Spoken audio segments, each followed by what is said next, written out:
All right, everybody out there in the Craft Chest Nation, as I Craft Chest here with a 6x9 and some Twitters. I wish I would stop calling them Twitters. I don't know why I got Twitter on the fucking brain right now. But anyway, what this video is all about is a three-way 6x9 that I've had for about 13 years now. And as you can see, for 13 years old, this Arc Audio 6x9 is not in too bad a shape. As you can see, Chip Foose personally autographed this for me. As you can see right down there on this back plate of the 6x9. And we'll give you a little close-up there. FD 6935 6x9, 13-year-old, and it's a beast of a 6x9. As you can see, huge magnet on the back of it. I think this is a 30, or maybe I don't know. It's about a 30, maybe a 40. But it is a huge magnet compared to a factory. This was what was in the Cobalt, and this is what's in the Cobalt now. And I've had these for quite some time. I think I got these like right when they started producing these, and they've done an awesome job over the years. Never had an amp on them, and never had any problems out of them. But here, about the past month, as I'm gonna turn this light down over here for a moment, I had this intermediate cutout happen, and then all of a sudden, poof, it just stopped working. The tweeters would keep working, but the woofer itself just went in and out, and then finally it cut out. So I was kind of baffled on that, and it had been a long time since I've even dealt with trying to diagnose what could possibly be wrong with speakers, other than doing smell test and sound test, checking to see maybe if there's any scratching. You know, did I over distort it? Even though I really don't play music that loud with no amps or anything. And on 6x9s, I guess you could push these a little bit, but on 6x9s, you're not going to push them that much. I mean, really, let's just be honest. Maybe 50 watts, maybe 75 max. I don't even know what the RMS on these are. I think it's like 150 or something like that. I'll have to actually look it up in the book. But anyway, they stopped working. So I scoured the internet, and all I could come up with is like, you know, infinite impedance means you have a break in the line, etc., etc. How to change a voice coil, this and that and the other voice coils. But I never could find anybody say anything about disassembly of a 6x9, diagnosis of a 6x9, and there you go. Here, very briefly, because it's not going to be a long one, because it's actually quite simple. On my magnet, now this may not be in all cases, because not all 6x9s have a rubber surround on the magnet. Not all of them have a plate like this one here. Most of them are vented or just a straight magnet with no graphics or anything.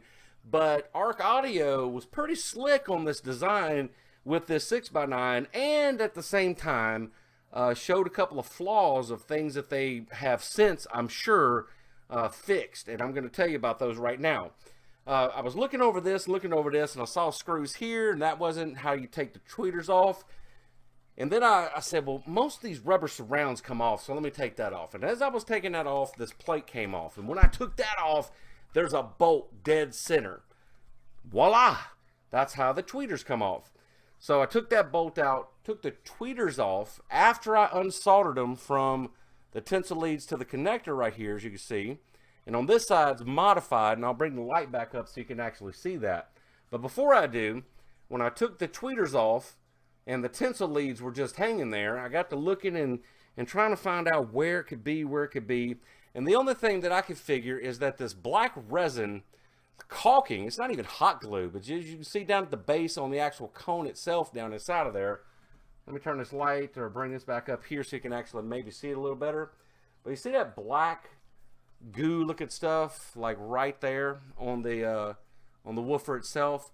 Well, the voice coil lead comes straight up out of there, lays against the cone, and runs into that tensile lead. Literally just glued to it. All right, I can't see any evidence of any soldering or anything like that, except for on the back of this. And maybe that's where it sticks through and solders to it. Probably not going to be able to see it inside of there. But anyway, that caulking over time, contracting, expanding, heat, cold, humidity, etc., broke that line off the voice coil. And when I had it apart, what was that? It sounded like a cat. When I had it apart, looking down inside the voice coil and everything, it was in really good condition. So I was like, well, it's not burnt. Did the smell check, did the sound check, make sure there's no grinding or anything like that, as you can hear. Very nice. Did thump test, all that good things. You know, all the things that you would diagnose a speaker to see if it might be blown or burn up or whatever. And then I got to inspecting the actual lead since I had all this off. And lo and behold, that glue was kind of flexing side to side. And that's where the break was in the line of the voice coil. So what I did was, and I can't show you and go step by step because I was doing all this with a soldering iron in the, you know, in the kitchen over the sink, so I wouldn't get solder everywhere. Because I'm doing a computer build right here for a Gun Toad. Happy birthday, Gun Toad! May the 5th, may the 5th be with you. Cinco de Mayo, also. But I'm doing a computer build over here, so I didn't want any contamination, solder wires, and all that. It's already bad enough. I got this JP's 144 gauge wire sitting over here and all these other tools and what have you. So once I had that loose and figured out that it was the voice coil lead, what I did was take some of this 144 gauge. I don't know how many gauge this is. I'm picking on him because I was like, dude, what am I do with that? He goes, anything you want. You can run anything. Yeah, let me run my Sundown 15s off of this right here. It would burst into flames, this wire would. But anyway, I don't have any of those. I wish I did.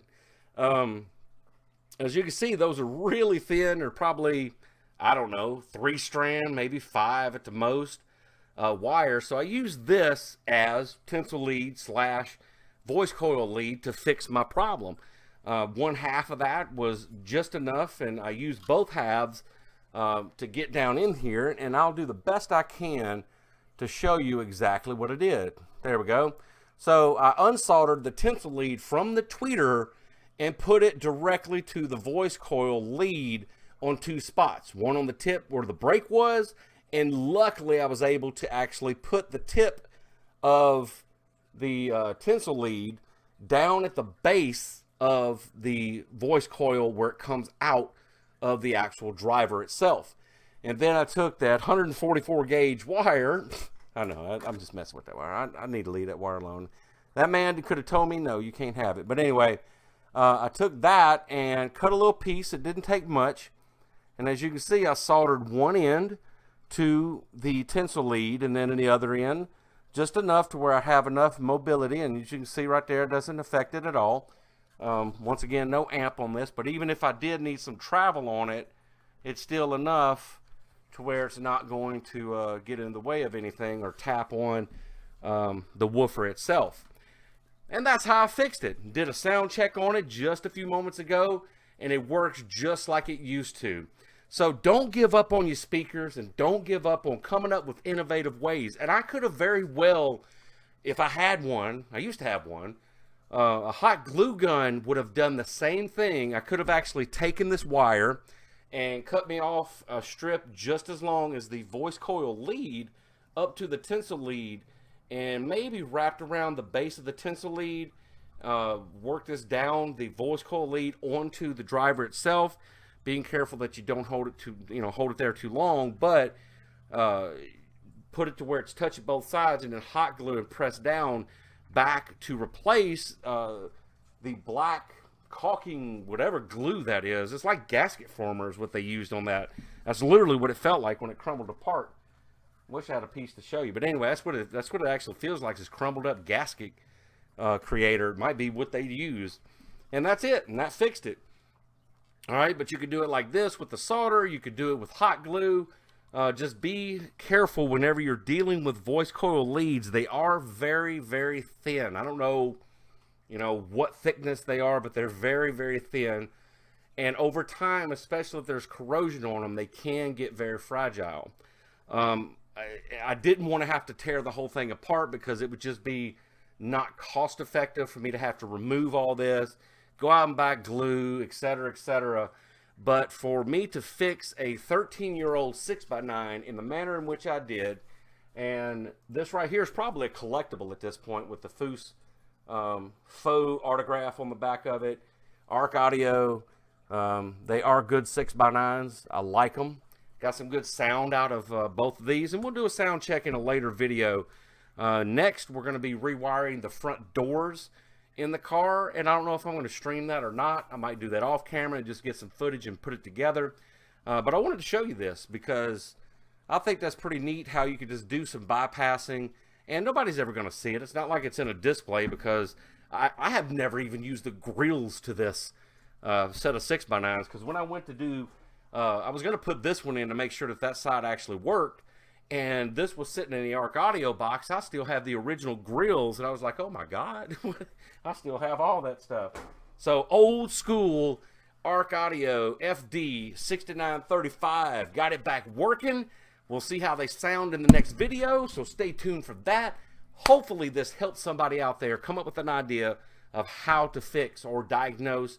See if you need to replace, see if you could tinker with your speakers. And it doesn't just have to be this type of 6x9. It could be a 6.5 or a a three-way 6.5, three-way 5 1/4, etc., etc. It could be anything. All right, just don't give up on your audio. And then sometimes we do have to lay them to rest. It's a craft of the mind. Go out there and have some fun. Woo!